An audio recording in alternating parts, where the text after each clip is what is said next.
नमस्कार, मुद्दा देख रहे हैं आप और मैं हूं आपके साथ ज्योति सांगवान। मोदी सरकार की 11 साल पूरे होने पर सियासी वार पलटवार जारी है। बीजेपी जहां ऐतिहासिक और बेमिसाल 11 साल का दावा कर रही है, तो विपक्ष लगातार सवाल खड़े कर रहा है। हरियाणा में भी सीएम नायब सैनी ने मोदी सरकार के 11 साल पूरे होने पर दावा किया है कि हरियाणा भी केंद्र के साथ मिलकर विकसित भारत विकसित हरियाणा के लक्ष्य की ओर आगे बढ़ रहा है। तो कांग्रेस नेताओं की ओर से सवाल पूछे गए हैं कि 11 साल में हरियाणा को आखिर क्या मिला है। चर्चा होगी, इससे पहले एक रिपोर्ट आपको दिखाते हैं।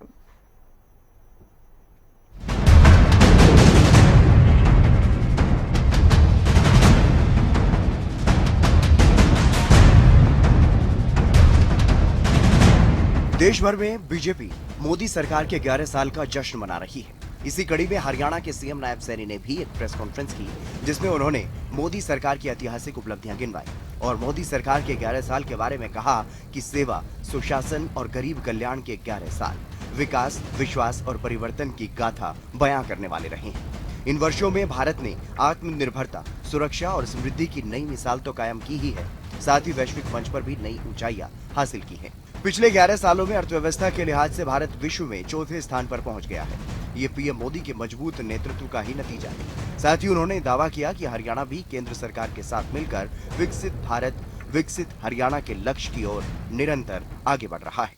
मोदी जी के नेतृत्व में देश ने एक निर्णायक और पारदर्शी सरकार का अनुभव किया है, ये भी हम सब जानते हैं। कार्य संस्कृति में अभूतपूर्व बदलाव आया है। योजनाओं का निर्माण और उनका क्रियान्वयन समयबद्ध तरीके से सुनिश्चित किया गया है। मिनिमम गवर्नमेंट मैक्सिमम गवर्नेंस के सिद्धांत पर चलते हुए प्रक्रियाओं को सरल बनाया गया है। पिछड़ा समाज पिछड़ा ही रहे, यह उनकी सोच थी। मोदी जी ने गरीब व्यक्ति का उत्थान किया, पिछड़े को अगड़े में लाने का काम इन 11 वर्षों में नरेंद्र मोदी की सरकार ने किया है और इसके तहत पिछड़ा वर्ग आयोग का गठन करने का काम, जो लंबे समय से पिछड़ा वर्ग इसकी मांग कर रहा था कि पिछड़ा वर्ग आयोग बने, उसको संवैधानिक शक्तियां मिले, ये काम भी अगर किसी ने किया है तो ये नरेंद्र मोदी की सरकार ने इन 11 वर्षों के अंदर किया है। तो वहीं हरियाणा में मुख्य विपक्षी दल कांग्रेस के नेताओं ने मोदी सरकार के 11 साल पर सवाल उठाए और पूछा कि इन 11 सालों में हरियाणा को क्या मिला। केंद्र सरकार से हरियाणा को क्या कोई बड़ी योजना मिली नहीं, ये देखना चाहिए। तो मैं समझता हूँ हरियाणा के लिए आज 11 साल का इनका रिपोर्ट कार्ड ये है कि देश में सबसे ज्यादा बेरोजगारी हरियाणा में, देश में सबसे ज्यादा नशा हरियाणा में, देश में सबसे ज्यादा टंकी के रास्ते विदेश में जाने वाले युवाओं में नंबर हरियाणा का, कानून व्यवस्था सबसे ज्यादा चौपट आज हरियाणा में। एक कोई केंद्र सरकार से कोई बड़ी रेल परियोजना, कोई बड़ी मेट्रो परियोजना हरियाणा को नहीं दिलवा पाए 11 साल में। छोटा समय नहीं होता 11 साल। 1 इंच मेट्रो को आगे नहीं बढ़वा पाए 11 साल में। कोई पैसेंजर, कोई एक नई लाइन 11 साल में नहीं बनवा पाए हरियाणा के अंदर। कोई एक बड़ा पावर प्रोजेक्ट हरियाणा में नहीं लगवा पाए, ना थर्मल का प्रोजेक्ट लगवा पाए, परमाणु वाला फतेहाबाद वाला आज तक उसको कमीशन नहीं करा पाए। एक तरफ बीजेपी नेता मोदी सरकार के 11 सालों का जश्न मना रहे हैं, अपनी उपलब्धियां गिनवा रहे हैं, तो वहीं बेरोजगारी, नशा, कानून व्यवस्था और डोंकी के माध्यम से विदेश जाने वाले मुद्दे पर विपक्ष ने केंद्र और प्रदेश की सरकार को घेरा है। तो वहीं कांग्रेस ने केंद्रीय योजनाओं को लेकर के भी सवाल खड़े किए हैं। Bureau report, Haryana news.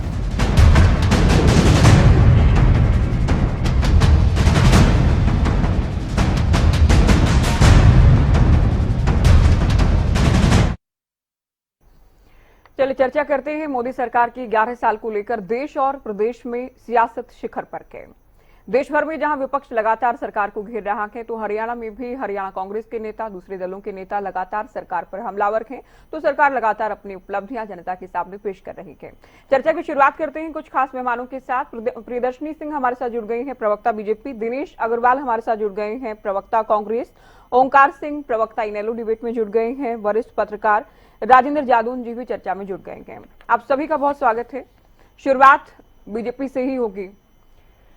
कल बीजेपी अध्यक्ष जेपी नड्डा की ओर से प्रियदर्शनी जी प्रेस वार्ता की गई। 11 बड़ी उपलब्धियों पर प्रकाश डाला गया, दावा किया गया। आज सीएम की ओर से भी एक लंबी प्रेस वार्ता की गई, उनकी ओर से भी कई उपलब्धियां पेश की गई।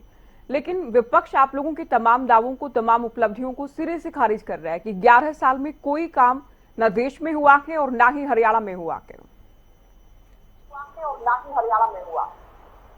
नमस्कार ज्योति जी। नमस्कार। और हरियाणा न्यूज के सारे दर्शकों को भी मेरा सादर प्रणाम। देखिए, विपक्ष का काम है विरोध करना, लेकिन अब इनका विरोध भी जिसको कहते हैं ना बेमायने लगने लगा है। चाहे हम 2014, 2019, 2024, तो मतलब क्या आप बोलना चाहते हैं? विपक्ष क्या बोलना चाहता है कि भारत की जनता मूर्ख है? विपक्ष तो इसका मतलब ये बोलना चाहता है कि एक बारी तो काट की हांडी चल सकती है, लेकिन बार बार अगर आ रही है तो इसका मतलब कि जनता का मैंडेट है हमारे पास, और हमारा कहते हैं ना कि काम बोलना चाहिए, ना कि बातें बोलनी चाहिए। 11 साल के 11 शानदार काम किए हमने, और मैं अभी वही लिस्ट पूरी की पूरी पढ़ रही थी। हमारे सीएम साहब की जब आज प्रेस कॉन्फ्रेंस हुई थी, उसकी पूरी की पूरी लिस्ट मेरे पास है, और ऐसा कोई वर्ग नहीं बचा है जिसको हमने अछूता रखा हो या जिसमें हमने कल्याणकारी कार्य नहीं किए हो। मैं ज्यादा, क्योंकि ऐसे तो बोलने जाऊंगी तो पूरे आपकी 1 घंटे में मैं ही बोलती रहूंगी ज्योति जी, तो मुझे नहीं लगता कि इससे दर्शक भी अच्छा लगेगा, दर्शकों को भी। हेलो, आवाज आ रही है? जी जी बोले। Hello, am I audible? जी प्रियदर्शनी जी, आप अपनी बात रखिए। आपको आवाज मिल रही है क्या? गरीब के लिए, हाँ मेरे को मिल रही है, अब मिल रही है। हाँ, प्रधानमंत्री गरीब कल्याण योजना के तहत हम लोगों ने 21 करोड़ लोगों को हमने इसे लाभार्थी किया है। प्रधानमंत्री आवास योजना, जी हाँ, एक घर जो एक गरीब आदमी का बहुत बड़ा सपना था, 4 करोड़ लोग इससे लाभार्थी हैं।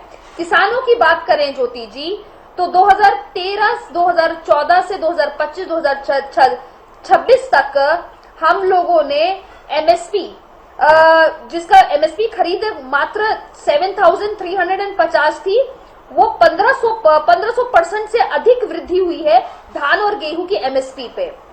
अब आप देखिए कि पीएम किसान सम्मान निधि योजना के तहत किसान को हर वर्ष 6,000 रुपए की सहायता मिल रही है। पीएम फसल योजना के तहत 1,55,000 के दावे को हमने पूरा किया है। मैं मोटा मोटी कुछ बता रही हूँ। अब महिलाओं के बारे में आते हैं ज्योति जी। नारी शक्ति वंदना अधिनियम के तहत हमने संसद और विधानसभा में 33% आरक्षण की बात की है। पहली बार महिलाओं को राष्ट्रीय रक्षा अकादमी में प्रवेश मिला है। और जहां तक बात करें हर धन योजना के तहत, आपको मैं बता दूं कि हम लोगों ने लगभग ना करते हुए भी 32 करोड़ लाभार्थी इसमें हैं। और जो हमारी आयुष्मान योजना है, ये किसी से छुपी नहीं है। किस तरीके से सिलेंडर हम लोगों ने घर घर पहुंचाया है। आज प्रधानमंत्री की उज्ज्वला योजना के तहत हम लोगों ने हर घर में, हर महिला के पास आज की डेट में सिलेंडर है। कुछ हम लोग राष्ट्रीय मुद्दों पे भी बात कर लेते हैं, हरियाणा के मुद्दों पे भी बात करेंगे। देखिए, ऑपरेशन सिंदूर किस तरीके से पाकिस्तान को करारा जवाब दिया है। अगर ये किसी ने मुमकिन कर रखा है तो हमारे यशस्वी प्रधानमंत्री श्री नरेंद्र मोदी जी ने कर रखा है। अनुच्छेद 370, ये लोग बोलते रहते थे, ये सेपरेटिस्ट को ताजमान सिंह में थालियां खिलाते थे। 370 और 35A मतलब 35A हटाने का भी अगर काम जम्मू कश्मीर में किसी ने किया है तो वो भारतीय जनता पार्टी ने किया है। भारत की रक्षा नियुक्त 34 गुना बढ़कर 2024-2025 में 23,622 करोड़ रुपए हो गई है। उसके बाद व्यापार की बात करें, क्योंकि व्यापार होना भी बहुत जरूरी है। इस देश में प्रगति इसलिए हुई है, आज ये भूलने वाली बात नहीं है कि हम विश्व पटल पे आज हम 5वें स्थान पे आते हैं, और ये बहुत बड़ी उपलब्धि है ज्योति जी, क्योंकि जब हमारे पास ये आया था तब हम टॉप 10 पे भी नहीं आते थे। तो ये बहुत बड़ी उपलब्धि है और बहुत जल्द हम तीसरे नंबर पे इनफैक्ट हम लोग आ चुके हैं, सॉरी चौथे। करेक्ट मी। देखिए अलग अलग दावे कर रहे हैं आप अब तो। बिजनेस की बात करें, कारोबार को आप आसान मोटी-मोटी बनाने, वो बातें ठीक है, अलग अलग आंकड़े आप जी, पेश कर रहे हैं। कारो- कुल मिलाकर आपका कहना ये है कि केंद्र की सरकार ने पूरे Next देश time. और हरियाणा के लिए जी। बहुत सारा काम अलग अलग वर्गों में किया है। सीएम की ओर से भी बहुत सारी योजनाओं का जिक्र बिल्कुल, किया गया है। मैं बिल्कुल, कांग्रेस को चर्चा में जोड़ लेती हूँ। दिनेश जी, आप लोगों को विकास या फिर 11 साल का बीजेपी का जो अच्छे दिनों की बात हुई थी या अमृत काल की बात हो रही है या विकसित भारत विजन पर काम किया जा रहा है, क्या कुछ भी नजर नहीं आ रहा है आप लोगों को कि कुछ तो थोड़ी बहुत आप लोग आलोचना भी कर लें तो कुछ तो अप्रिशिएट भी करें कि हाँ ये तो कम से कम अच्छा हुआ के बिल्कुल जीरो कैसे हो सकता है किसी भी सरकार का 11 साल का काम? ज्योति जी, आपको नमस्कार। आपके माध्यम से लाखों दर्शक जो हरियाणा न्यूज को देख रहे हैं उनको नमस्कार। पैनल पर बैठे मेरे सभी साथियों को नमस्कार। निश्चित तौर पर मैं आपसे सहमत हूँ, सरकार ने बहुत बड़े बड़े काम किए और हमारा बनता है कि हम उसको अप्रिशिएट करें।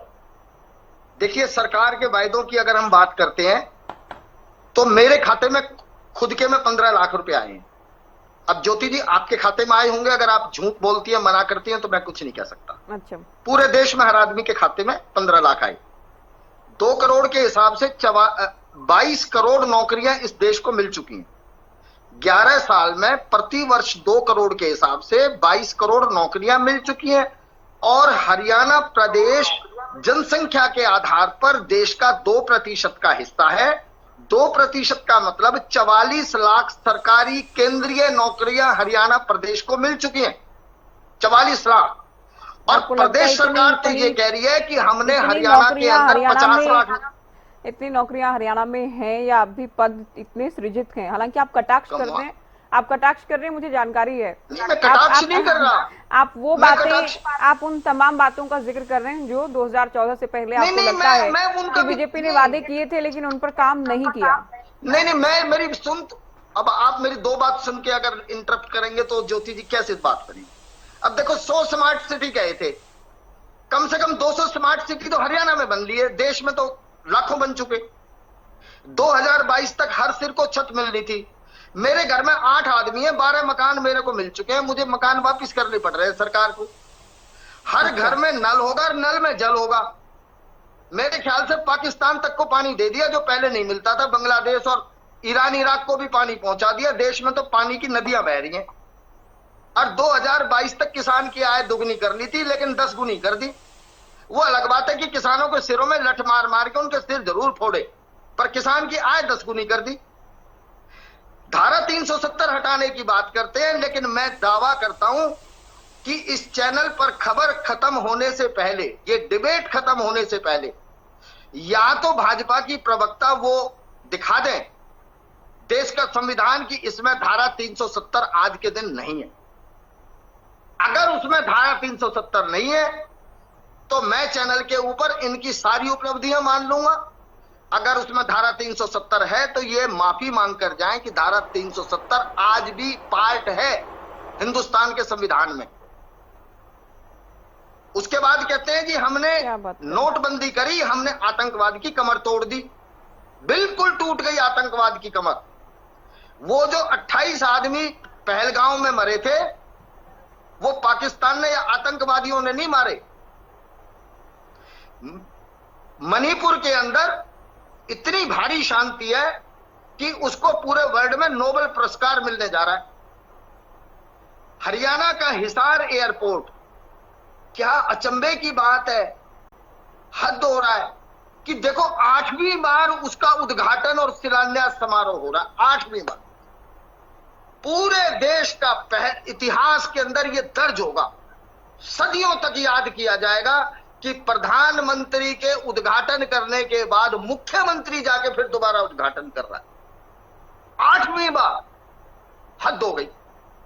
उसके बाद डीजीसीए फ्लाइट को हरी झंडी दिखाई है दिनेश अग्रवाल जी। ठीक है, आप जितना भी कटाक्ष कर रहे हैं सरकार पर, आपकी कुछ बातें कुछ हद तक ठीक भी हैं, लेकिन ऐसा नहीं कि उद्घाटन हो रहा है। अब रिसेंट आप जिक्र कर रहे हैं तो चंडीगढ़ के लिए फ्लाइट को रवाना किया गया था जिसमें सीएम खुद भी गए थे, नागरिक उड्डयन मंत्री भी उसमें गए थे। सिर्फ एक लाइन, ओनली एक line. Director general civil aviation Bharat सरकार का मंत्रालय है।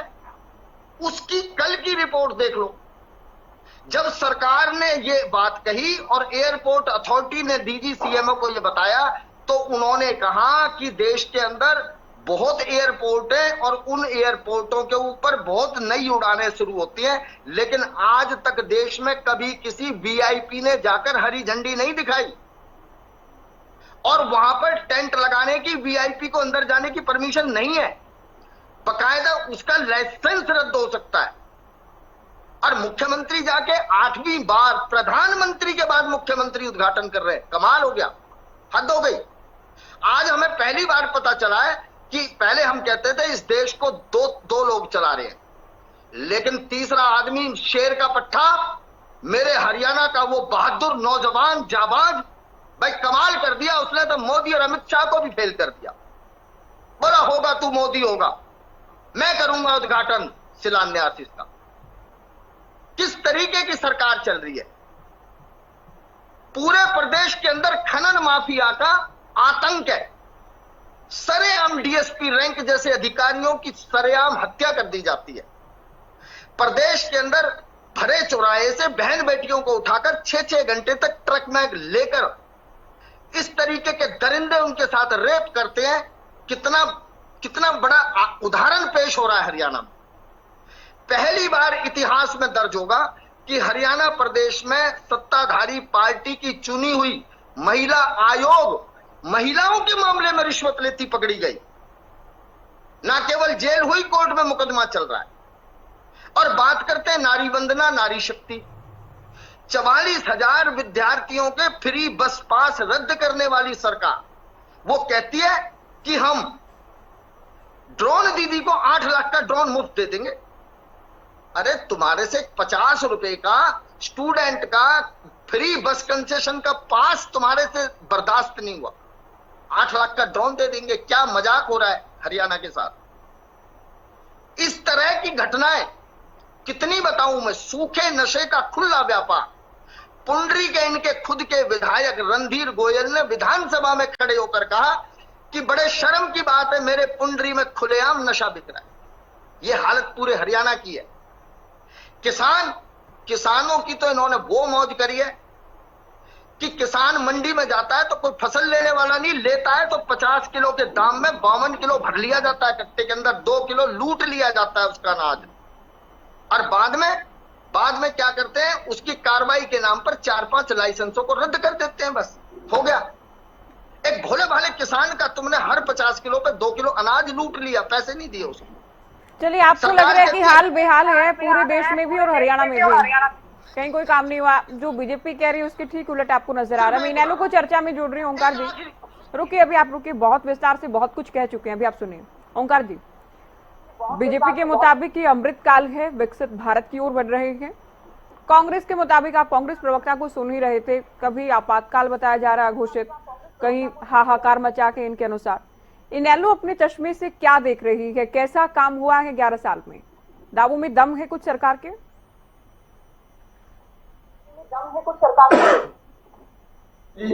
अमृत काल इनका बीजेपी को मुबारक। ये मुकद्दर के धनिया, इतना जरूर कहूंगा। इनके पानी में भी आग लग रही है और विपक्ष के मिट्टी के तेल में भी आग नहीं पकड़ रही। इन्होंने सबसे बड़ा काम यह किया, विपक्ष को खत्म करने का काम किया। जो राजनीतिक घराने थे उनको तोड़ने का काम किया। 2 स्तर पर बताऊंगा। एक तो हरियाणा के लेवल पर क्या काम किए इन्होंने। हरियाणा में देखिए, सबसे पहले तो कर्ज जो 67,000 करोड़ था, आज 5 लाख करोड़ के करीब पहुंच गया। कोई बड़ा इंफ्रास्ट्रक्चर डेवलपमेंट नहीं किया हरियाणा ने, कोई बड़ा इंडस्ट्रियल जोन लगाया हो, बड़ी आबादी बसाई हो, जो रोजगार की योजनाएं बनाई हो, ऐसा कुछ नहीं किया। बहुत सी योजनाएं इन्होंने दी, परिवार पहचान पत्र, परेशान पहचान पत्र, property ID, portal, Ayushman card. 52,80,000 परिवार बीपीएल से नीचे, पहली बार 70% से ज्यादा आबादी हरियाणा की गरीब घोषित हो गई, और वो भी ये पिछले 4-5 महीने के अंदर इलेक्शन से पहले।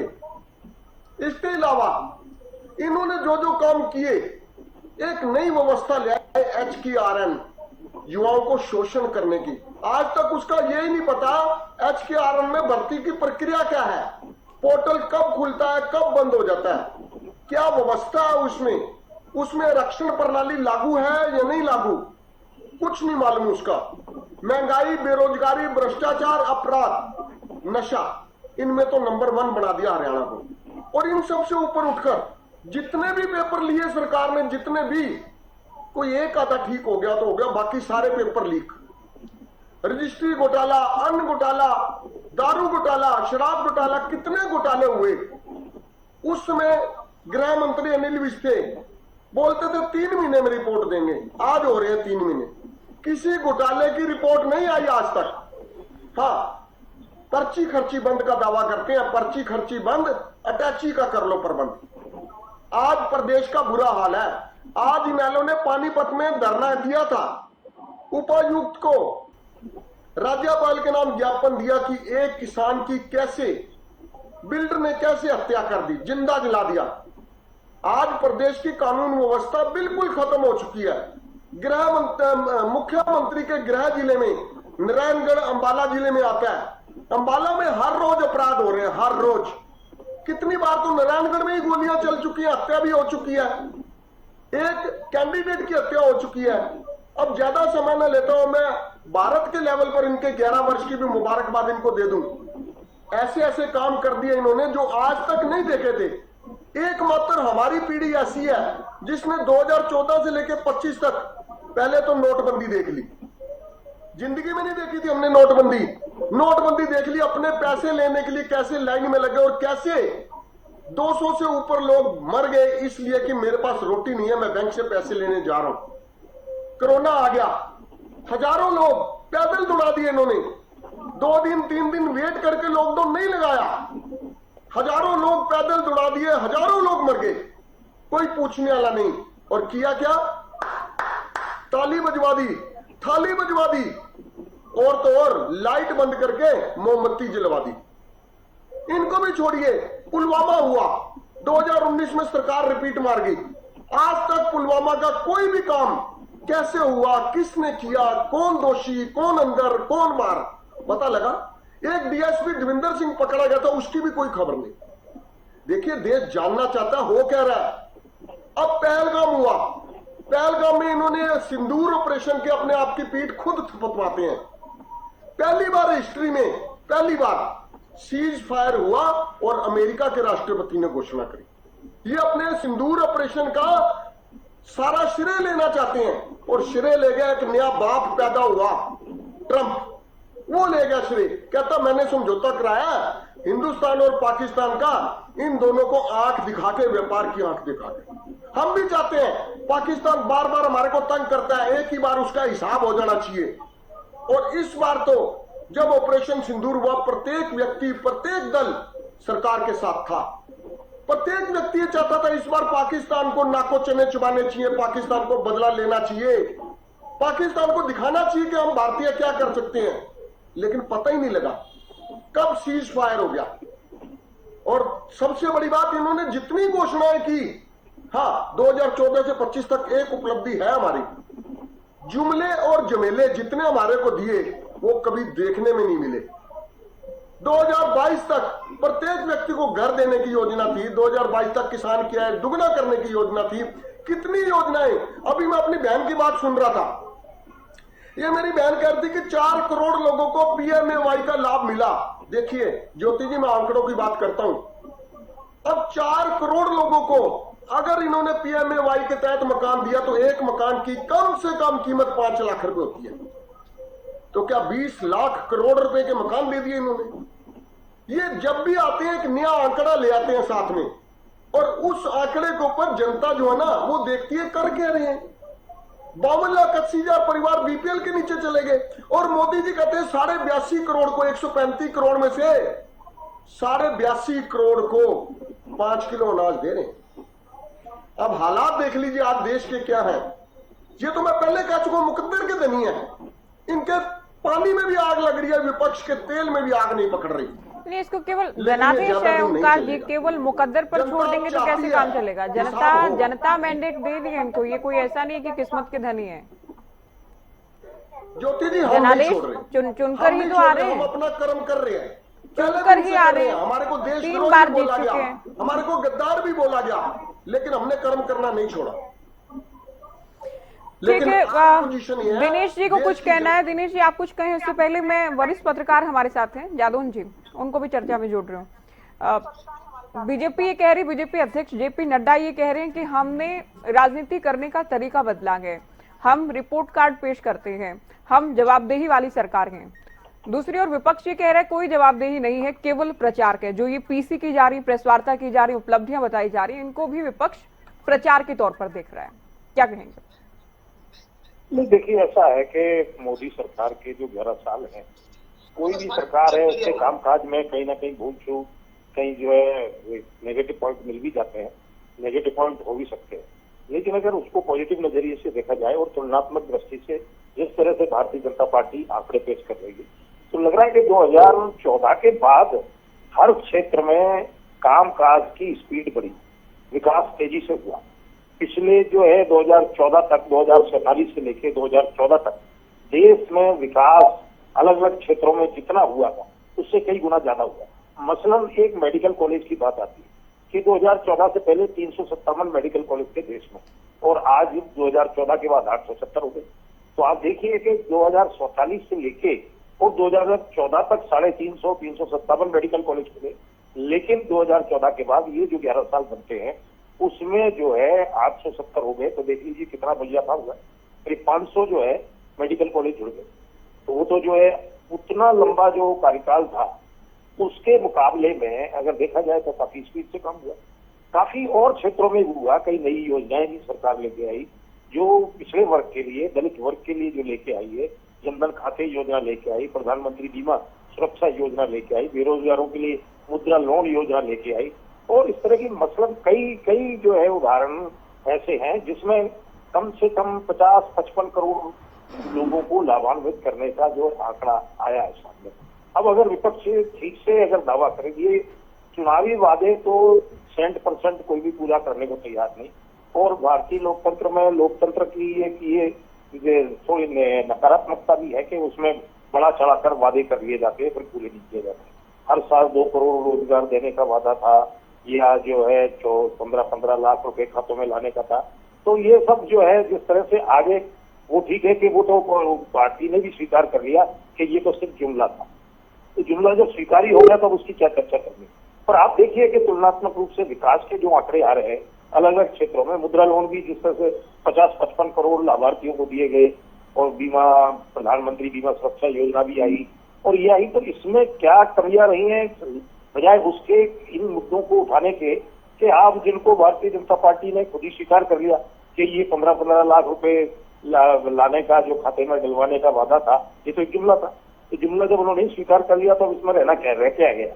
तो आप देखिए दूसरे मोदी सरकार के 11 साल की बात करते हैं, हरियाणा सरकार, हरियाणा में रहा होगा कि कोई कमियां, पेपर लीक मामले तो राजस्थान में जब कांग्रेस सरकार थी तब भी पेपर लीक मामले खूब हुए, और भारतीय जनता पार्टी ये मांग करती थी कि सीबीआई से जांच करवाओ, और पेपर लीक मामले यहाँ भी हो रहे हैं, और कांग्रेस ये मांग करती है कि सीबीआई से जांच कराओ। तो ये तो सभी पार्टियों को भी ये देखना चाहिए कि इस लोकतंत्र को मिलकर चला रहे हैं आप, तो आप एक दूसरे की कमियों के पीछे छुपने की बजाय अपनी खूबियां बताइए, या फिर आंकड़ों में जो कमजोरियां है वो बताइए कि आंकड़े गलत है, या तो फिर इस तरह से तुलना कीजिए। बाकी जो समीक्षा आप 11 साल की कीजिए, हरियाणा सरकार की समीक्षा करते हैं वो एक अलग विषय है कि हरियाणा सरकार ने क्या काम किया, पेपर लीक मामले हुए। नहीं, करीब 4 महीने बाद हरियाणा सरकार की भी हम समीक्षा करेंगे, लेकिन विपक्ष हरियाणा से जोड़कर, क्योंकि हरियाणा कांग्रेस है वो हरियाणा से जोड़कर बता रही है कि पूछ रही है कि 11 साल में देश में जो हुआ वो हुआ, उसको भी हालांकि नकार रहे हैं, लेकिन हरियाणा को क्या मिला ये हरियाणा सरकार बताए। देखिए हरियाणा सरकार तो जो उसकी अपनी वर्षगांठ आती है और जब वो अपना रिपोर्ट कार्ड पेश करेंगे तो स्वाभाविक है कि आप उस पर क्वेश्चन मार्क लगा सकते हैं। जहाँ आप नाइट बाकी रखते हैं तो आप क्वेश्चन मार्क लगाएंगे, सवाल खड़े करेंगे कि ये गलत है, ये वादा किया था, ये पूरा नहीं हुआ। तो मुख्यमंत्री तो लगातार कह रहे हैं कि हमने जो वादे किए अभी 2024 के विधानसभा चुनाव में हम लगातार उन पर काम कर रहे हैं। उन्होंने कभी कोई अभी कुछ समय पहले अपना रिपोर्ट कार्ड रखा था, उसमें कहा था कि उन्होंने 18 वादों पर बहुत तेजी से काम हुआ है, कुछ वादे पूरे भी हो गए, कुछ आगे भी बताएंगे और हम इसी गति से काम करेंगे। तो वो सब रिपोर्ट कार्ड आ जाएगा, जैसे उसकी जो है अगली वर्षगांठ आएगी तो वो भी अपना रिपोर्ट कार्ड रखेंगे, इसके बीच में भी उन्होंने रखा है। तो ये सारे सामने, और जो कमियां रहती हैं वो ठीक है, जो विपक्ष का काम है कि उनको उन कमियों को उठाना ही चाहिए। अगर पेपर लीक हो रहे हैं, भर्ती परीक्षाओं में गड़बड़ियां हो रही हैं, उनमें लूपहोल्स रह जाते हैं, तो उनको ठीक करने का, और विपक्ष मुद्दा उठाएगा तो सरकार अलर्ट होगी, उनको ठीक करने का काम करेगा। लेकिन सरकार के कामकाज पर या तो जुडिशरी निगरानी रखती है, विपक्ष रखता है, तो वो लोकतंत्र की व्यवस्था है, उसके अनुसार जो है आगे बढ़ना ही है। लेकिन मोदी सरकार के 11 साल में बहुत काम हुआ। पिछली सरकारों ने जितना काम नहीं किया, जितना अलग अलग क्षेत्रों में काम हुआ है, कई जो है परिवर्तनकारी, जो काफी जो है, जिनको हम क्रांतिकारी भी कह सकते हैं, जैसे 3 तलाक की व्यवस्था को समाप्त किया, धारा 371 और भी प्रदेशों में लागू है। 370 एक अलग व्यवस्था थी जिसमें कश्मीर को स्पेशल स्टेटस था, तो उन्होंने 370 खत्म कर दी, तो वो ठीक है, उसको एब्रोगेट कर दिया। तो उसके हिसाब से वहाँ जो है एक तरह से जो सामाजिक संरचना बदल रही है, वहाँ कश्मीर से बाहर के लोग भी जा रहे हैं, वो बिजनेस कर रहे हैं, तमाम तरह की उनको सुविधाएं मिली है। पहले वो कन्फाइंड कर दिया गया था कि कश्मीरी रहेगा, कश्मीर से बाहर का कोई नहीं आएगा, तमाम तरह की शर्तें थी, वो शर्तें खत्म हो गई। ये वो बड़े बड़े फैसले हैं जो सरकार भी किनारे के हमने किए हैं और ये नजर भी आते हैं। इनका असर क्या है, कितना है ग्राउंड पर, वो अलग बात है, लेकिन किया तो है सरकार ने। अग्रवाल जी कुछ कहना चाह रहे हैं, साथ ही आपने वरिष्ठ पत्रकार को भी सुना, इनका कहना है पिछली जो सरकारें रही, और आप जानते हैं ज्यादातर सरकारें कांग्रेस की रही इससे पहले, उन सरकारों के मुकाबले 11 साल में ज्यादा काम हुआ के पूरे ही देश में अलग अलग मोर्चों पर। ज्योति जी, मेरे लिए समय है? क्या बोल रहे हैं ज्योति जी? आप मेरे से सवाल कर रहे हैं? जी जी, आपसे ही सवाल कर रहे हैं, आप कुछ कहना भी चाह रहे हैं बहुत देर से। हाँ, मैं ये कह रहा था ज्योति जी, देखिए मैं 2 बात बहुत शांति से समझ लीजिए। पहलगांव की घटना हुई 22 अप्रैल को, जब वो घटना घटी उसके 1.5 घंटे के बाद टीवी चैनलों ने एक खबर फ्लैश की। जो बड़े मीडिया हाउस थे, राष्ट्रीय स्तर के चैनल थे, वहां से एक स्क्रिप्ट पेश हुई कि जाति नहीं धर्म पूछा, धर्म पूछ कर गोलियां मारी, धर्म पूछा, ये खबर चलाई। अगर चैनल ने तो वो चला सकता है। अगर किसी से ये पूछा कलमा आता है पढ़ना, नहीं आता, ये पूछा तो खबर चलाई तो चला सकता है। परंतु टीवी चैनलों की भी एक मर्यादा है कि भाई देश में दंगे ना फैले, देश में लोगों के बीच में मनमुटाव ना हो, मतभेद ना हो, खबरों को संयम से रखा जाता है। परंतु ये जो शब्द चला कि जाति नहीं धर्म पूछा, ये स्क्रिप्ट किसने लिखी, कैसे चली, क्या सरकार ने आज तक उसके ऊपर कोई एक्शन लिया? नहीं लिया। मैं ये कह रहा हूं कि 11 साल में सरकार की जो उपलब्धि है वो है हिंदू मुसलमान, भारत पाकिस्तान और मंदिर मस्जिद। अब देखिए, मैं आपको बहुत सटीक उदाहरण बता रहा हूं, सुनिए। हमारे विदेश मंत्री एस जयशंकर जी ने यह कहा कि चाइना विश्व की बहुत बड़ी अर्थव्यवस्था है, हम उसके साथ सीधी लड़ाई नहीं कर सकते। अभी कुछ दिन पहले हमारे प्रधानमंत्री जी भाषण दे रहे, कह रहे थे कि वो जो छोटी छोटी आंखों वाले हैं ना, छोटी छोटी आंखों वाले, हमको आत्मनिर्भरता अपने ऊपर करनी होगी, बाहर से सामान मंगाने की जो निर्भरता है वो घटानी होगी, उन्होंने कहा। मैं कह रहा हूं, आप 140 करोड़ भारतीयों से जो उम्मीद करते हो, तो देश की सरकार दिखाए ना दम, वो सीधा चाइना के साथ व्यापार को बैन कर दे। आज आप कहते हो कि हम विश्व की चौथी अर्थव्यवस्था हैं। आप कह रहे हो, जब आप चौथी अर्थव्यवस्था हो, इसका मतलब रशिया, अमेरिका, चाइना, इन तीनों से ऊपर हो आप, या तीनों के समकक्ष हो। जब आप उनके समकक्ष हो तो आपको डर क्या है? आप कर दो ना चाइना के साथ कि हमारा कोई व्यापार नहीं होगा, हम बैन करते हैं। आप लोगों से कहते हो कि आप चाइनीज सामान मत खरीदो, लेकिन आप प्रधानमंत्री जी जो चीजें इस्तेमाल करते हैं, क्या वो सारी मेड इन इंडिया है? जो गाड़ी यूज करते हैं, जो चश्मा यूज करते हैं, जो वो अपनी घड़ी यूज करते हैं, जो जूते यूज करते हैं, जो कैप यूज करते हैं, क्या सारी मेड इन इंडिया है वो, जिनका वो इस्तेमाल करते हैं? लेकिन इस देश की जनता को इमोशनली ब्लैकमेल किया जाता है। इनसे कहा जाता है कि आप ना लें विदेशी, मैं ले सकता हूं। तो मैं ये कह रहा हूं, आप ये देखिए कि जब ये आंकड़े पेश करते हैं, मेरा कहना इस बात को लेकर है, अभी मेरी बहन ने ये कहा कि हमने 4 लाख आवास, 4 करोड़, माफी चाहूंगा, 4 करोड़ आवास दिए हमने प्रधानमंत्री आवास योजना में। कम से कम ज्योति जी, आपका और मेरा एक फर्ज और धर्म बनता है कि हरियाणा प्रदेश जनसंख्या के अनुपात में इस देश की जनसंख्या का 2% हिस्सा रखता है।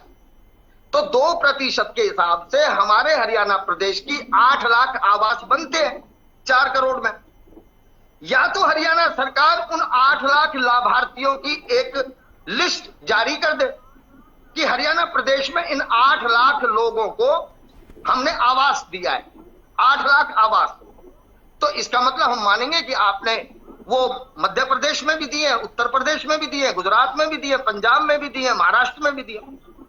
लेकिन अगर हर प्रदेश का आदमी ये सोचेगा कि मुझे नहीं मिला, कोई बात नहीं, हरियाणा में मिल गया होगा, मणिपुर में मिल गया होगा, बिहार में मिल गया होगा, बिहार वाला सोचे कि झारखंड में मिल आपको गया होगा। काउंटर में कुछ कहना था, आपने हरियाणा, बिहार, पूरे देश, चाइना, पाकिस्तान, सारी बातें कर ली है। मैं ठीक है, मैं अभी जो वरिष्ठ पत्रकार जो कह रहे थे, क्योंकि आप लोग ठीक है, आप कमी निकालेंगे, आलोचना करेंगे, सिरे से खारिज करेंगे, सरकार उपलब्धियां बताएगी, लेकिन जो एक्सपर्ट हमारे साथ हैं वो ये कह रहे हैं पिछली सरकारों के मुकाबले 11 साल में विकास की रफ्तार तेज हुई। अभी आप रुकिए प्लीज, मैं भी कह रही हूँ, अभी आप रुकिए, मैडम प्लीज 10 सेकंड बोलिए। 10 सेकंड में क्या बोलेंगे अभी? मैं मैडम आपसे ये कह रहा हूं, देखिए आरोप लगाना उसको कहते हैं जिन आरोपों का कोई आधार ना हो। अब आप ये देखिए कि जब यमुना नदी के अंदर पलवल फरीदाबाद के बीच में वहां पर एक पुल बनाकर आप अवैध खनन कर रहे हो, सरकार ने कोई टेंडर पास नहीं किया, सरकार के रिकॉर्ड में कोई पुल नहीं है और पुल बन के तैयार है, उस पे से अवैध माइनिंग हो रही है। इस तरीके का जहां प्रदेश चल रहा है, और मैं कह रहा हूं जो केंद्रीय योजनाओं की जो ये लिस्ट लेके आते हैं उसका 2% हिस्सा अगर हरियाणा को आपने दिलवाया है, हरियाणा को मिला है, तो आप श्वेत पत्र जारी कीजिए। और अगर आप कहते हैं कि हरियाणा को नहीं मिला बाकी देश को मिला है, इसका मतलब हरियाणा के जो मुख्यमंत्री हैं वो हरियाणा की जनता को न्याय नहीं दिला पा रहे। चलिए, आप 10 सेकंड के कह रहे थे, मैंने आपको काफी टाइम दिया। प्रियदर्शनी जी आज काफी शांत है, हालांकि आप कुछ कहना चाह रहे हैं। ये 2% अगर आबादी है तो वो जो अनुपात है, कुछ भी केंद्र से मिलने का अनुपात 2% रहे, इस बात पर जोर दे रही है कांग्रेस कि हरियाणा को मिले कुछ 2% के हिसाब से। बिल्कुल, मैं इस पे भी जवाब दूंगी, बिल्कुल जवाब दूंगी। नहीं, हरियाणा को बहुत कुछ मिला है ज्योति जी, अब इनके कहने से तो कुछ नहीं होगा। हरियाणा को बहुत बारी सौगात मिली है, प्रधानमंत्री का हर दौरा हरियाणा को एक बहुत बड़ा मैं बोल रही हूँ कि एक फंड देके जाता है। अभी भी प्रधानमंत्री आए थे, अमित शाह जी भी आए थे, उन्होंने भी फंडों की योजना बताई थी कि किस तरीके से फंड आ रहे हैं। तो मुझे नहीं लगता कि इस पे जवाब देने की जरूरत है, लेकिन अब मैं एक एक करके अपने सारे प्रवक्ता साथियों की बातें सुन रही थी, मुझे जवाब देना पहले ये भी जरूरी है, तो मैं जवाब दे देती हूँ। पहली बात, इन्होंने बोला जी विपक्ष खत्म हो गया है, तो भैया विपक्ष तो खत्म होगा ही ना। विपक्ष कैसे खत्म होगा? एक हमारे यशस्वी प्रधानमंत्री जो कि 21 घंटे काम करते हैं, और एक व्यक्ति राहुल बाबा जिनका नाम है, वो अगर 21 मिनट भी काम नहीं करेंगे, और ये मैं नहीं बोल रही, आप ये मत सोचिएगा कि ये मैं बोल रही हूँ, गुलाम नबी आजाद बोल रहे हैं, इनके नेता बोल रहे हैं, उन्होंने इंटरव्यू में बोला एक बहुत प्रसिद्ध चैनल में कि अगर कोई 21 मिनट भी काम नहीं कर रहा तो आप 21 घंटे काम करने वाले से आप कैसे कंपेयर कर सकते हैं? वो इनके नेता नहीं रहे अभी तो, विपक्ष नहीं लेकिन जब भी कहते हैं विपक्ष खत्म हो गया 11 सालों में, तो ये भी कहते हैं कि सरकारी एजेंसियों का दुरुपयोग किया आप लोगों ने। सरकारी एजेंसियों का दुरुपयोग करके विपक्ष को खत्म करने का काम किया। जब आप ये बात सुनते हैं तो इनका पूरा आरोप सुना कीजिए कि चाहे ईडी हो चाहे सीबीआई हो, आपने चुन चुनकर, आपकी पार्टी ने, आपकी सरकार ने विपक्ष के नेताओं के खिलाफ उपयोग किया उनका। ये आरोप लगाता रहा कि इन 11 सालों में विपक्ष, और क्योंकि अब 11 साल को लेकर चर्चा समीक्षा हो रही तो एक बार फिर से आरोप तेज हो गए हैं। ज्योति जी, आप भी सीनियर एंकर हैं, आप भी जानते हैं, पत्रकारिता में बहुत सालों से हैं आप। ईडी और सीबीआई या बाकी जितनी भी एजेंसीज हैं, ये जो एजेंसीज हैं मैडम, ये सारी की सारी जो है ये इंडिपेंडेंट एजेंसी है, ये तो अपना काम कर रही है। अब इन्होंने चोरी की है, चोर की दाढ़ी में तिनका, तो हम क्या करें? अब इन्होंने जब कर्म कांड कर रखे हैं तो वो तो आएंगे ही ना, एक एक। जब अब इन्होंने तो दामाद जी को जो इनके जो नेशनल दामाद जी हैं, नेशनल दामाद जी कौन है ये सबको मालूम है। अब नेशनल दामाद जी ने लैंडों पे लैंडे डील की है और लैंड मनी लॉन्ड्रिंग की है, तो इसमें हमारी क्या दोष है? ईडी अपना काम कर रही। दूसरी बात, अभी ओमकार भाई बोल रहे थे कि राजनीतिक परिवारों को खत्म करने की कोशिश की भारतीय जनता पार्टी ने। अरे राजनीतिक परिवारों की बकौती है क्या? क्यों ना खत्म करें, क्यों ना खत्म करें? हमने नहीं खत्म किया, जनता ने आपका बहिष्कार कर दिया है। जो आप राजनीतिक परिवारों ने, कुछ चंद देश के राजनीतिक परिवारों ने और राजनीति को अपना जन्मसिद्ध अधिकार बना लिया था, वो जन्मसिद्ध अधिकार खत्म कर लिया है। जहां पे एक आरोप और लग रहा था हमारे पर कि कोरोना के ऊपर आप ये सोचिए कि यूरोप में जितने देश हैं उससे भी बड़ा देश हमारा है, ठीक है। यूरोप का एक फ्रांस देश, उससे तो बड़ा हमारा उत्तर प्रदेश है। एक फ्रांस एक देश है यूरोप में, उससे बड़ा हमारा उत्तर प्रदेश है। इटली छोटा सा है, ऑस्ट्रिया, वहां पे कोरोना नहीं संभाल पाए, हमने संभाल लिया। को वैक्सीन निकवाली, सबको हुआ और सब सुखी मंगल है, ऐसा कुछ नहीं हुआ। इस बार भी अगर कोविड बढ़ रहा है तो सरकार पूरी तरीके से प्रिपेयर है। तो ये क्या अनर्गल बातें कर रहे हैं। दूसरी बात, हाँ, रिपोर्ट कार्ड, बिल्कुल रिपोर्ट कार्ड की बात कर रहे थे। हम रिपोर्ट कार्ड जनता को देते हैं, मनमोहन सिंह जी रिपोर्ट कार्ड सोनिया गांधी जी को देते थे, बस यही अंतर है। दूसरी बात, हिंदू होने पे कांग्रेसियों को जितनी शर्म आती है, यही कारण है कि जनता ने 2014 के बाद इनको खारिज कर दिया है। यही कारण है कि जनता अब इनको स्वीकार ही नहीं कर रही है। जब आपको अपने हिंदू और हिंदुत्व पे शर्म है तो यकीन मानिए हिंदुओं को भी आपसे उतनी ही शर्म हो चुकी है। हिंदू होने पर कहां शर्म आती है इन्हें? की फोटो, ये तो मंदिर जा रहे हैं, बकायदा राहुल गांधी जनेऊ भी पहन रहे हैं, बहुत बार इनकी तस्वीरें भी हमने देखी हैं। तो हिंदू होने पर शर्म आ रही, इस बात का क्या आधार है? वो तो ड्रामा है। इटली के पास्ता खाने वाले अब हमारे यहाँ का दाल चावल थोड़ी खाएंगे, इनको नहीं पसंद है हमारे यहाँ का दाल चावल, मैं बताऊं ज्योति जी। दूसरी बात, 1952 का युद्ध हारने वाले अब हमें चाइना पे ध्यान देंगे, कमाल हो गया। मतलब इनके दादाजी 1952 में चाइना के सामने शाश्वत दंडक प्रणाम होने के बाद, उसके बाद अब ये हमें बताएंगे कि चाइना से किस तरीके से हमें डिप्लोमेसी करनी है या किस तरीके से हमें जवाब देना है। हमें इनसे सीखने की जरूरत नहीं है। और राहुल गांधी की खुद की वो फोटोग्राफ कोई भूल नहीं गया है ज्योति जी, जहाँ पे वो चुपके वो सीक्रेट मीटिंग की फोटोग्राफ नहीं भूल गया है, जहाँ पे वो चाइनीज एजेंसी और चाइनीज प्रेसिडेंट के साथ चुपके माँ बेटा मिलने के लिए गए थे। तो ये हमें ना बताएं कि राजनीति कैसे की जाती है, किस तरीके से जनता के काम किए जाते हैं। और जनता इनको अगर इतना ही पसंद करती ज्योति जी, तो इनको क्यों नहीं कभी तो कोई चांस देती। अरे इनके तो नेता इतने मूर्ख हैं कि 99 और 240 के बीच का अंतर ही नहीं समझ पा रहे ज्योति जी, कमाल कर दिया इन्होंने। अरे मैं बताऊं, इनको तो शर्म आनी चाहिए कि 2009 में भी इनकी सरकार थी, 2004 में भी इनकी सरकार थी, तब भी 240 का आंकड़ा ये पार नहीं कर पाए थे और इनको सरकार बनानी पड़ी थी। तो हमसे बात करेंगे कि किस तरीके से सरकार चलाई जाती है। इन्होंने तब भी रेंगती हुई सरकार चलाई थी और इन्होंने कैसे एक पपेट कहते हैं ना, मुख्यमंत्री तो छोड़िए, इन्होंने तो पपेट प्रधानमंत्री बना दिया था।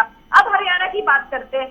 हरियाणा की अगर बात करें ज्योति जी, तो ये जो सौगातों की बात करते हैं, तो 17 लाख बुजुर्गों को 2014 तक हमने 34 लाख पेंशन सरकार दे चुकी है। इससे ज्यादा ही बढ़ गया होगा आंकड़ा। बीपीएल कार्ड की बात करें तो उसकी सीमा हमने 1,80,000 बढ़ा दी, 1,25,000 करोड़ रुपए 12 लाख किसानों के खाते में सीधे हमने डाल दिए। आयुष्मान चिरायु योजना कार्ड सरकार ने दिया 5,000। चलिए आप ठीक है, आप योजनाओं अलग अलग आंकड़े आप दे रही हैं, योजनाओं पर आप बात करिए। मैं कुछ भी हमारे ऊपर इल्जाम लगाते हैं। ओके सुनिए, अभी अग्रवाल जी आप तो फिर से कुछ कहना चाह रहे हैं, अभी आप थोड़ा धैर्य रखिए। आप सुनिए, अभी मैं ये जो बीजेपी, ठीक है, योजनाओं पर तो कितनी बात हो सकती है, रुकिए योजनाओं पर कितनी बात हो सकती है, आंकड़ों पर भी कितनी बात हो सकती है, दावे वादे सारी अलग अलग चीजें हैं। लेकिन जो बड़ी बड़ी बातें कही गई हैं ओंकार जी, कि हमने 2014 के बाद जो तुष्टीकरण की राजनीति हो रही थी, करप्शन और घोटाले देश भर में हो रहे थे, उन्हें खत्म किया गया। आप पिछले जवाब में जो घोटालों की बात कर रहे थे, कथित घोटालों की, तो बीजेपी ये दावा करती है कि 11 साल में हमने घोटाले देश में नहीं होने दिए।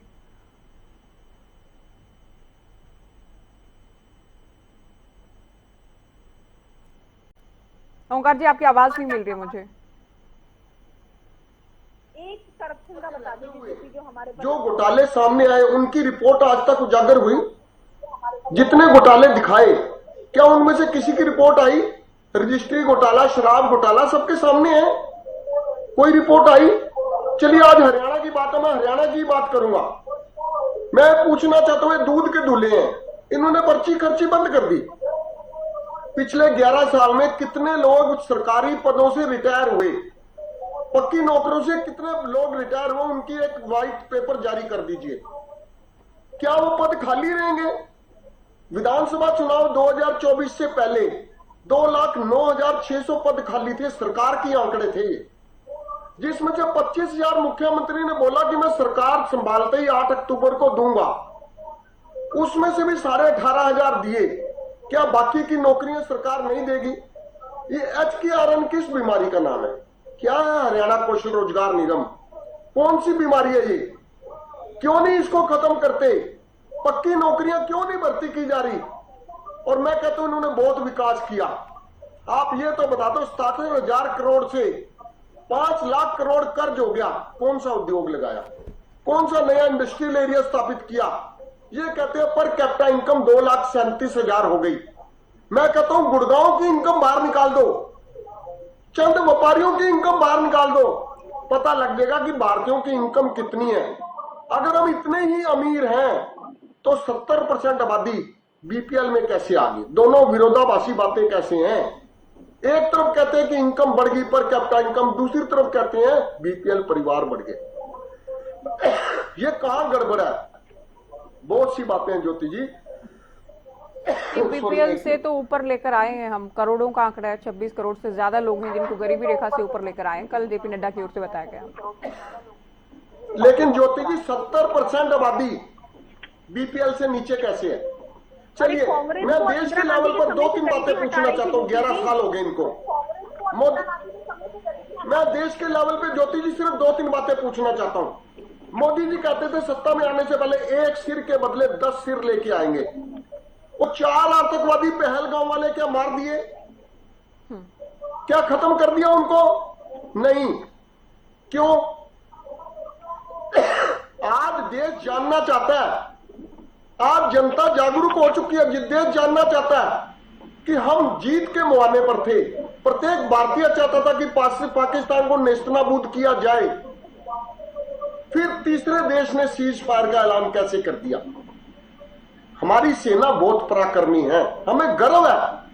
और बीजेपी के मंत्री, बीजेपी के विधायक, बीजेपी के सांसद सेना के बारे में जो टिप्पणियां करते हैं बहुत ही अशोभनीय टिप्पणियां। राज्यसभा सांसद रामचंद्र जांगड़ा ने क्या बोला कि पहलगाम में जो हमारी बहनें, हमारी बेटियां अपने स्वाग खो चुकी, उनमें वीरांगना का भाव नहीं था। यही बीजेपी का चरित्र है।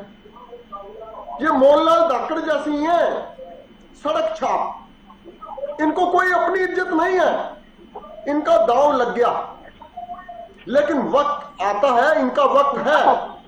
हाँ, ये कह रहे थे कि हमने राजनीतिक परिवारों को खत्म किया। ज्योति जी दाव तो 3 बारी नहीं लगता है, ये गलत इसका खंडन करती है, 3 बारी दाव नहीं लगता है। ऐसा आपने सिर्फ तुच्छ कोशिश की, लेकिन वो कोशिश कामयाब नहीं हुई। आज उन्होंने ये भी तो कहा कि जनता ने खत्म किया राजनीतिक घरानों को, जनता ने, वोटर्स ने खत्म किया। बीजेपी प्रवक्ता ने तो ये कहा, अगर आपने पूरी बात सुनी तो। चलिए ज्योति जी, MBA PhD किए हुए बच्चे घर पे बैठे हैं, आपको भी मालूम है नौकरियां कहाँ है? 10,000 की नौकरी करने के लिए बहन बेटियों को पता नहीं कहां तक जाना पड़ता है। आज व्यवस्था बिल्कुल बिगड़ चुकी है।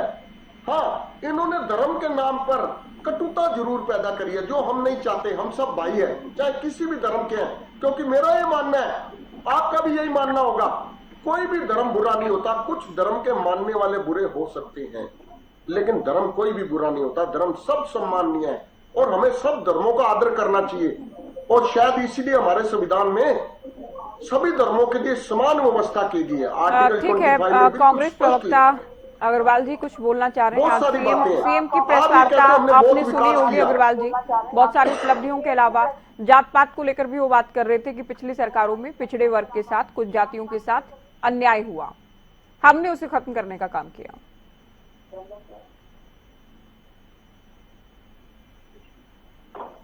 लेकिन सच्चाई पे आना पड़ेगा।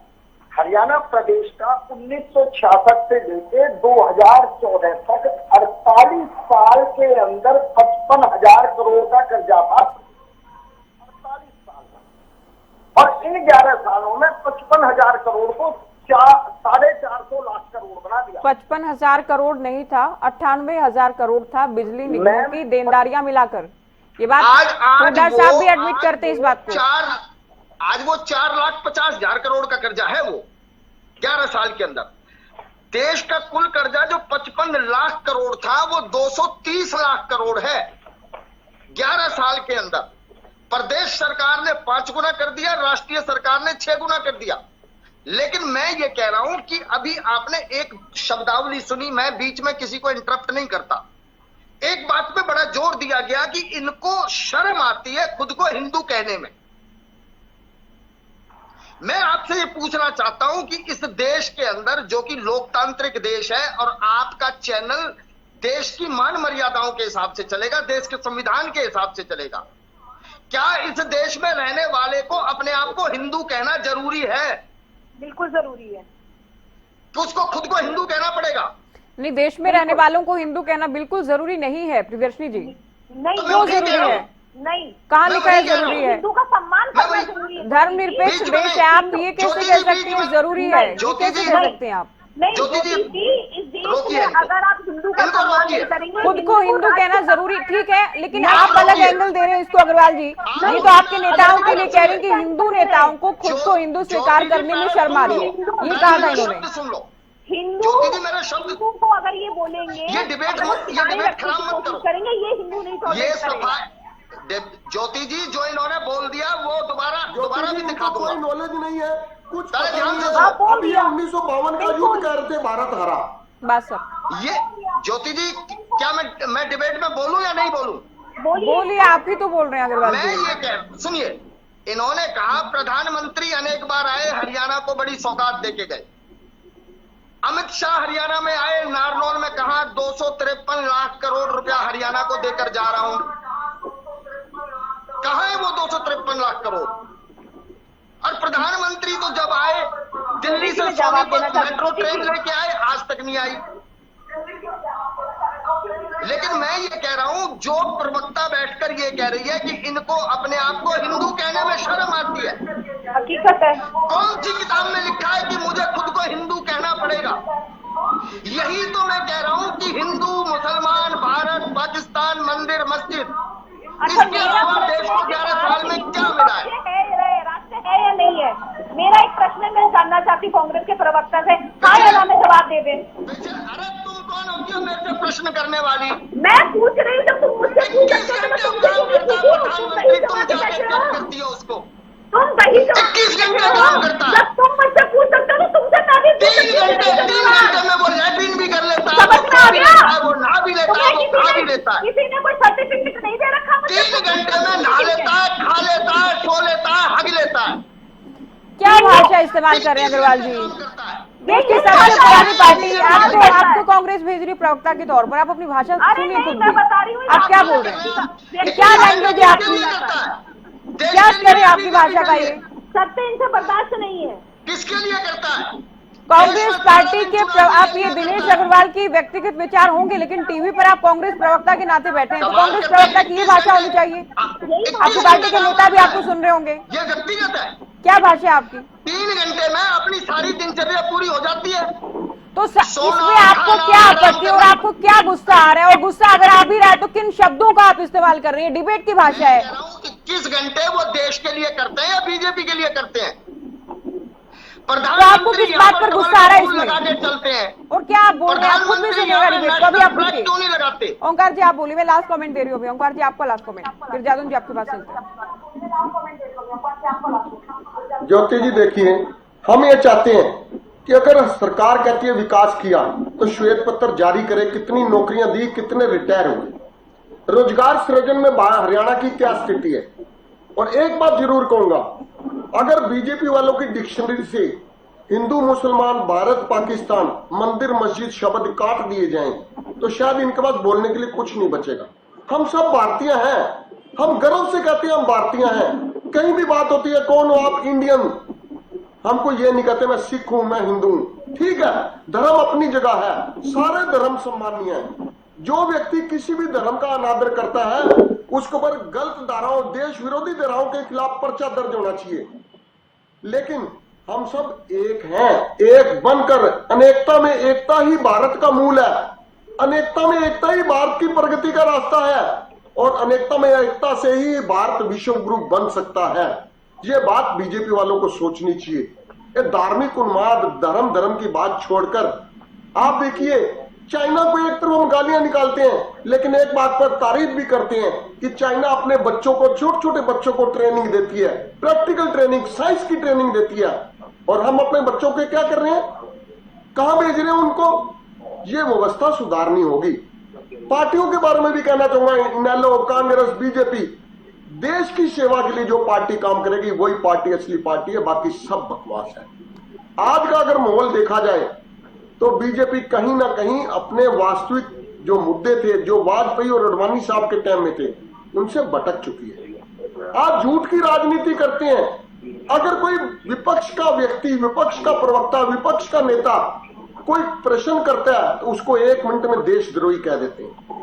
ये गलत है। लोकतंत्र है, हमें बोलने की स्वतंत्रता है। बिल्कुल। आर्टिकल 19 इसीलिए दिया गया है, हम अपनी बात को रख सकते हैं। ठीक है ओंकार जी, लेकिन बीजेपी आगे की ये आपकी बात धारणाएं अभी आप बिल्कुल सुनिए, गलत है, राजेंद्र देश यादव के जी। खिलाफ है। जब भी सरकार के कार्यकाल को लेकर, सरकार के कामकाज, उपलब्धियों को लेकर बात करने बैठते हैं तो विपक्ष की ओर से घूम फिर कर बात इसी बात पर आ जाती है, इसी बिंदु पर आ जाती है कि मंदिर मस्जिद की बात अगर ना करें, हिंदू मुसलमान की बात ना करें, भारत पाकिस्तान की बात ना करें, तो बीजेपी के पास कोई एजेंडा, कोई मुद्दा, कोई बात नहीं है कहने को। 11 साल में केवल इसी पर बीजेपी की सियासत केंद्रित रही है पूरी तरह से।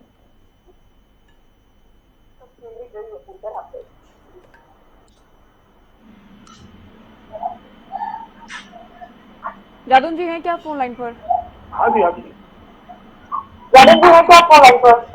हाँ जी। देखिए ऐसा है, देखिए ये विकास का पौधा अपने तरीके से है, तो इसको आलोचना कुछ ना कुछ निकल रही है, लेकिन ये विकास का जो एजेंडा सरकार ने आगे बढ़ाया है उसको भी देखिए ना कि वो क्या, किस तरह से सरकार ने काम किया है। कि वही ठीक है कि आप ये मानते हैं कि मंदिर मस्जिद और हिंदू मुस्लिम का ही एजेंडा चलता रहा है, लेकिन विकास भी तो, विकास के मामले में भी तो देश आगे बढ़ा है। और ऐसा क्या किसको हिंदू मुस्लिम की जो उससे कुछ ऐसे कौन सी खाई पैदा हो गई, किसको कितना नुकसान हो गया, इसका क्या आकलन है? तो ये तो जो पहले मुद्दे भी पहले भी चलते रहे हैं, तमाम तरह के आतंकवादी हमले, तमाम तरह की विस्फोट की घटनाएं, तब भी पोलराइजेशन होता था, तब भी हिंदू मुस्लिम की चर्चा होती थी। तो अब ये है कि देश धर्मनिरपेक्ष है, अभी भी उसका ढांचा धर्मनिरपेक्ष बना हुआ है। संविधान में कोई ऐसा परिवर्तन नहीं हुआ कि उसके धर्मनिरपेक्ष ढांचे में कोई गुणात्मक परिवर्तन हुआ हो। तो वो स्थिति बनी हुई है। विपक्ष अपने तरीके से जो है, उनको लगता है कि कैसे सरकार पे हमला किया जाए, विकास का जो उनकी जो उपलब्धियां हैं, जो विकास के आंकड़े हैं, उनको कैसे नकारा जाए। क्या विपक्ष के पास जो है उन विकास के आंकड़ों को नकारने के लिए कोई दलील है, कोई मजबूत दलील है क्या उनके पास? हिंदू मुस्लिम का और मंदिर मस्जिद का मसला तो पहले ही खत्म हो चुका है कि मंदिर बन गया। अब ठीक है कि इसके बाद तो मंदिर का कोई ऐसा बड़ा मुद्दा भी नहीं रहा। सुप्रीम कोर्ट ने उसको जो है तो फैसला दे दिया, उस पर मोहर लगा दी और जो है धारा 370 भी हट गई। अब हिंदू मुस्लिम का मुद्दा रह ही कहाँ गया। सवाल यह है कि अब तो विकास की बात हो रही है और विकास के आंकड़े जो सरकार 11 साल के पेश कर रही है, विपक्ष के पास अगर उनको खंडन करने का, उनको नकारने का कोई मजबूत आधार है तो विपक्ष को पेश करना चाहिए। ठीक है अग्रवाल जी, जादव जी शुक्रिया आपका। अग्रवाल जी आगे समय नहीं है, बहुत शुक्रिया आप सभी का चर्चा में शामिल हुए। मोदी सरकार के 11 साल, मोदी सरकार के दावों और विपक्ष के आरोपों को लेकर चर्चा की। फिलहाल दीजिए इजाजत, नमस्कार।